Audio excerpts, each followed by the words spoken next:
In 2018, my life changed. Being a classical oil painter who had improved my painting skills for 30 years, one day I was diagnosed with chronic intoxication from using oil paint and breathing its thinners. The doctors told me that I should not be close to oil paint anymore as a condition to stay healthy, and that if I wanted to continue painting, I should use another type of paint, less toxic and preferably water-soluble. After trying all possible water-based paints, I decided that the only technique that could perhaps emulate the results of my previous oil painting work would be to spray a certain type of filtered acrylics as several transparent layers of color. For that, I would have to learn how to airbrush and get used to a type of paint with a very different materiality, which also dried very quickly. My studio would have to change completely.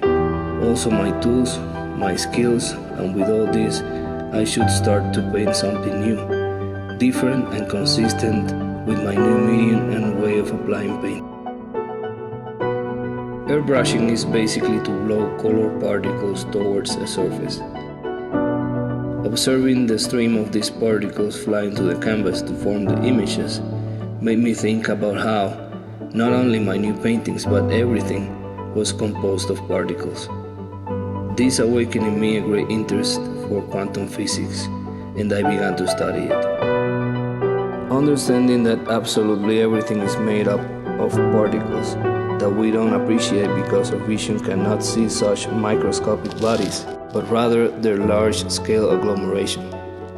And also that apparently insignificant phenomena, such as particle vibration and the fields of attraction among them, may determine great changes that can only be seen when they already become actual facts, made me want to do a metaphor of this through painting.